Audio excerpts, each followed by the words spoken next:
Ani, updated, January 29, 2019, 9:41 IST Christchurch, New Zealand, January 29. Ani, New Zealand, Aotearoa, or the land of the long white cloud deep in the South Pacific, is one country grappling with the nefarious influence of China. Few are more qualified to speak of Chinese Communist Party (CCP) activities in New Zealand than Anne-Marie Brady, a professor of political science at Canterbury University in Christchurch. Brady, who is fluent in Mandarin, has devoted her academic career to studying Chinese domestic and foreign politics, including its efforts in New Zealand, Antarctica and the South Pacific. New Zealand has definitely been experiencing China's political interference tactics just as other countries have, she told Ani. Professor Brady is at the forefront of efforts to publicize what the United Front Work Department (UFWD) is doing in New Zealand, and she has not hesitated to expose its links with New Zealand politicians. It is perhaps this tenacity that brought Brady international headlines after her university office and home were burgled several times, and her car sabotaged. Brady herself believes there is a firm Chinese connection to such intimidation, although it must be said that the New Zealand police nor the intelligence service has yet pinpointed a culprit. Nevertheless, Brady jokingly described the case as the deepest and most intensive burglary investigation in New Zealand's history.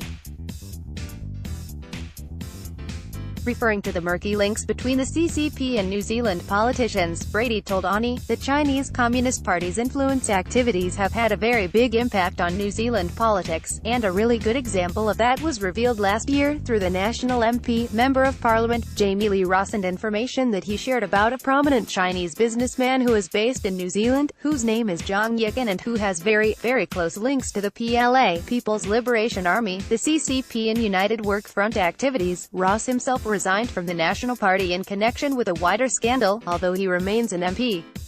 Referring to Zhang, Brady elaborated, he was making targeted donations to the National Party, to Labour and the Maori Party, and has put political demands on those donations. And it's just one example of it.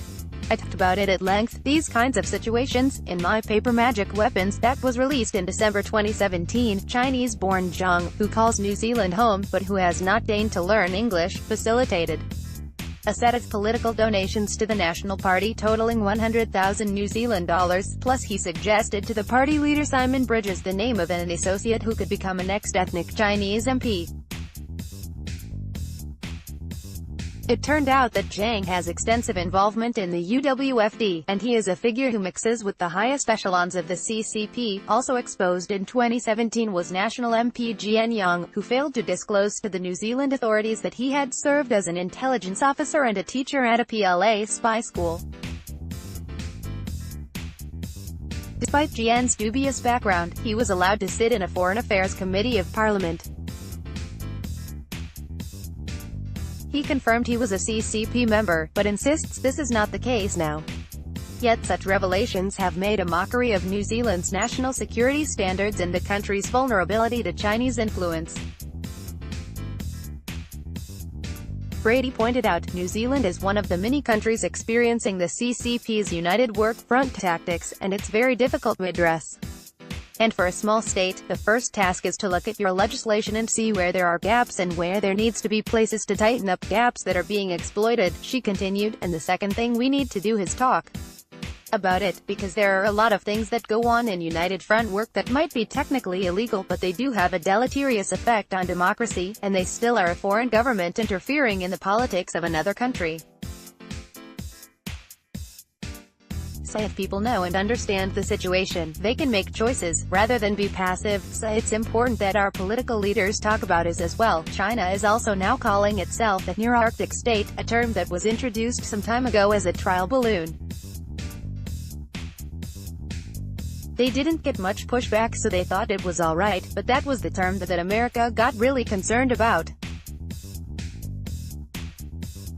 The US is busy with other things, and the white paper last year was quite a wake-up call for the Pentagon and others who would normally be interested in the strategic aspect of the Arctic. The above references to the State Council Information Office's release of China's Arctic Policy White Paper on the 26th of January 2018.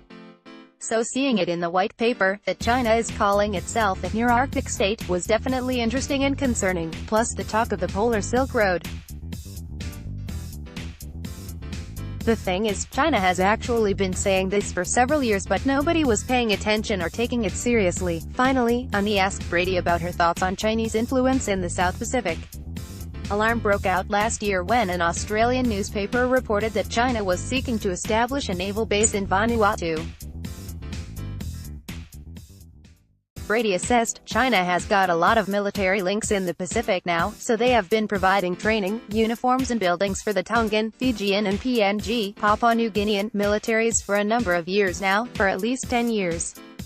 And they offer not just short-term training but whole degree programs for officers for the Fijian military amongst others to go to China. She commented, "It's interesting that some commentators are saying Australia is increasingly militarizing the Pacific, but that's not accurate, I think. China has been engaging in more and more military-related activities in the Pacific and that's arousing the concerns of Australia and New Zealand, so it's where it started that you need to deal with before you look at the follow-up response." Brady also spoke of all of China's Pacific partners who have signed up for the One Belt, One Road (OBOR) initiative. If you're a member of the Belt Road Initiative, you'll also be part of the so-called Digital Road, and that will bring you into the Beidou network, and all the partners are supposed to have Beidou and to have ground stations. Indeed, there are already more than 60 signatories to the OBOR initiative. I talked about the military component of Beidou, so you'll have one or more Pacific nations with a Beidou ground station, she warned. This demonstrates that the impact for New Zealand is different from what people imagined national security was in the days of World War I or II, for instance, where an enemy might send a submarine or lay mines. In this era, a lot of the conflict will be fought through cyberattacks, so our part of the world is strategically important because of a much bigger global picture. And the strengthening of the Chinese military will impact on our security and our ability to defend ourselves, Brady said. She underscored how national security has been transformed in the modern era. It's a completely different game that's going on, so having strategic Chinese assets in the Pacific partners will have an impact on our broader security. In World War II, the Pacific Island nations served as New Zealand's shield. If any of them, for example Vanuatu, New Caledonia or Fiji, were completely under the control of a hostile power, that would affect our shipping routes, just as it did in World War II. That threat was why New Zealand and Australia went to help the Free French in New Caledonia soon after the fall of France in 1940, Brady concluded. So the Pacific, the integrity, the sovereignty, the true independence of the Pacific nations, is as important to us as it is to them. Canberra and Wellington are only belatedly waking up to the threat. They are taking it seriously, Brady commented, but they have limited resources and the problem is that they're not always pulling together. It's like a team of horses but sometimes they're pulling in different directions.